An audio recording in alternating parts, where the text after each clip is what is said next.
I mean, the question that I ask early on in the book is, how did we find ourselves in this trouble?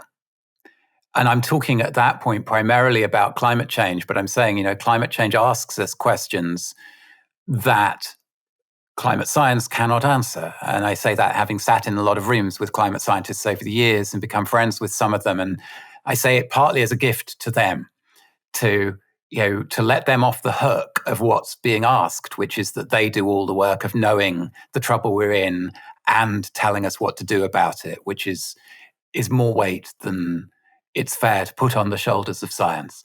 But so how did we find ourselves in this trouble? Are we here as a consequence of a piece of bad luck with the atmospheric chemistry? That it turns out sort of 7 generations down the line from the beginnings of the Industrial Revolution, that all of this CO2 we're throwing out is destabilizing the benign climate conditions of the Holocene?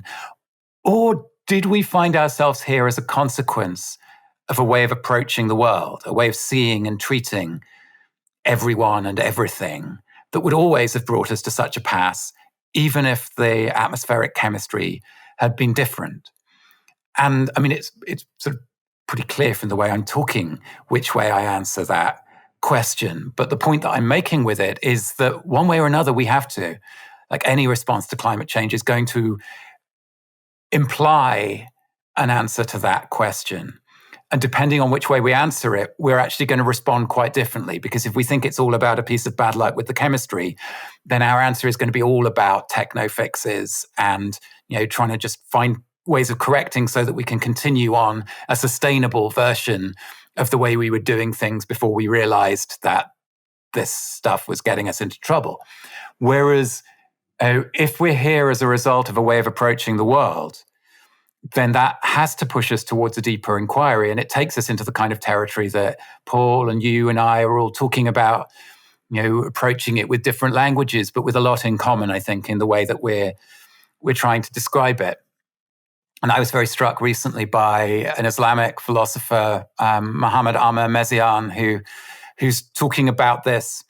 And he says, this thing that we often end up calling the Anthropocene, this new geological epoch that is the consequence of certain kinds of human activity changing the planet. It's like, I think maybe we should be talking about it as the Secularocene. That actually the sort of deep root, the place where we began to get into this trouble was that in Western Europe at a certain point, historically, something strange happened in the way we talked about and related to the sacred.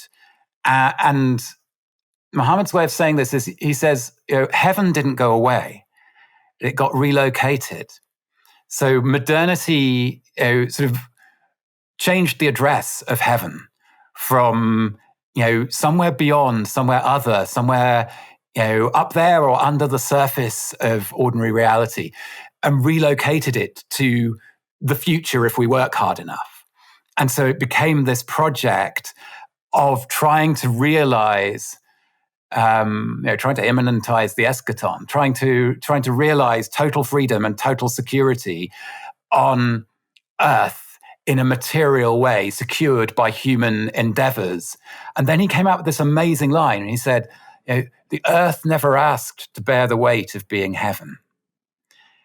And so in his telling of it, this trouble that we're in is a consequence of trying to build heaven on earth without asking the earth, without ever reckoning with whether the earth could take on that weight.